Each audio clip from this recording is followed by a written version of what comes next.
trial. Imagine Lizzie judged by an all-male jury. How can that be fair? It isn't fair.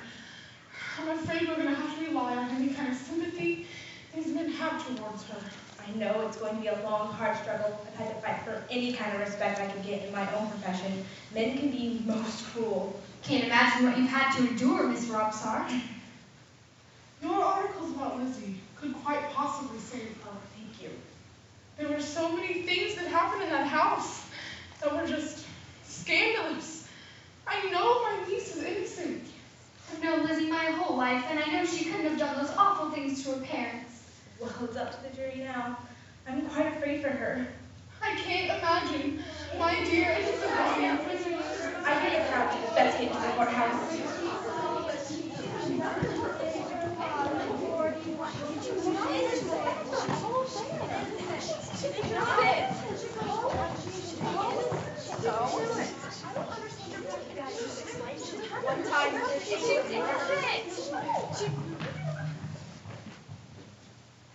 Now we will see what your fate is, Miss Borden.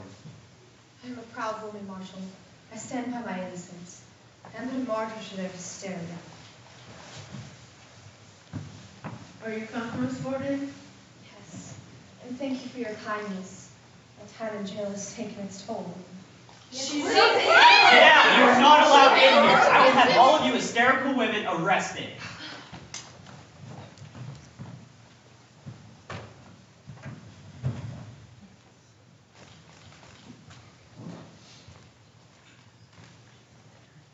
Gentlemen of the jury, it is now time that you are called to do your civic duty and charge this woman, Lizzie Borden, for the crime of killing her father and stepmother. Her father, a staunch businessman and a supporter of several charities here in Fall River, was attacked so viciously that his face was rendered unrecognizable. And that first strike from the murder weapon surely had to startle him.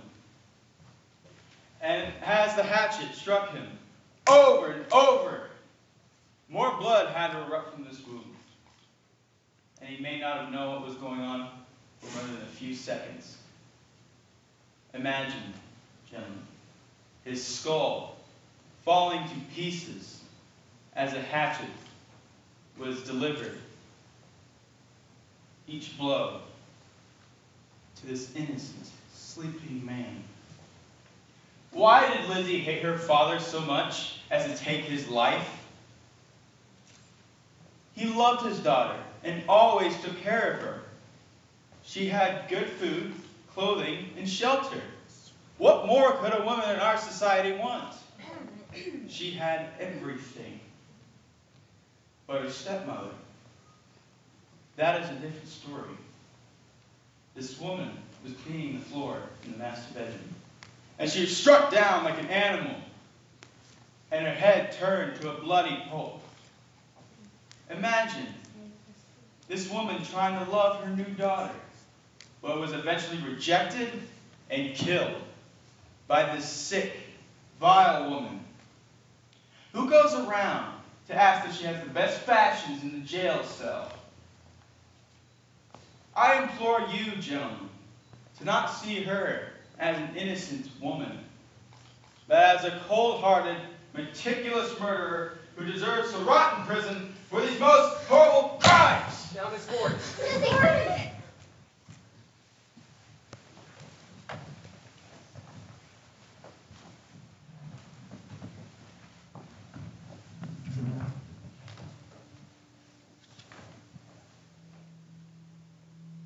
Gentlemen of the jury, this woman, Lizzie Borden, is innocent of the most horrible crimes that she is being accused. Do you really think you could see this woman committing such horrible crimes?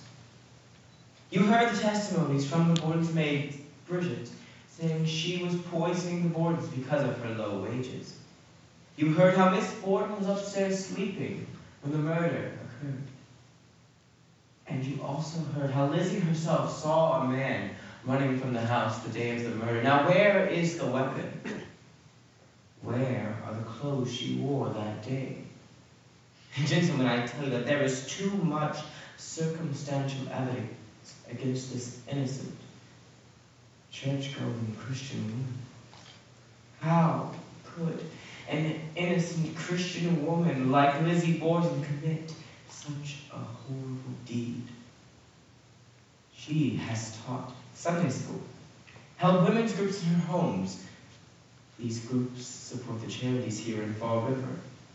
Do you really want to convict this woman simply because she has a few outspoken beliefs that women should have a vote in this democracy of ours? Gentlemen, I tell you that it is your duty to find Miss Borden innocent. Do you really think you could see her above the father that she loved more than anything else in the world, turning his face to a bloody, unrecognizable mess? How could she have done this knowing that Bridget was outside? How could she have killed her stepmother, then her father, washed the blood off herself and gone back to sleep? Where are the clothes she wore that day? Gentlemen, it is your duty to send Miss Borden home, where she was loved and where she grew up, to her sister, aunt, and all her friends, so she may begin her life once again. Now, gentlemen, I say, she is a woman.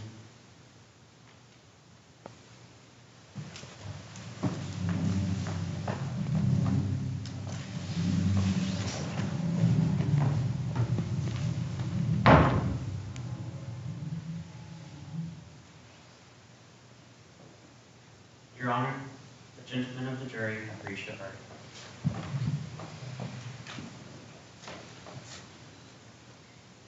We, the jury, in the trial of the murders of Andrew and Abby Borden, find the defendant, Elizabeth Borden, not guilty.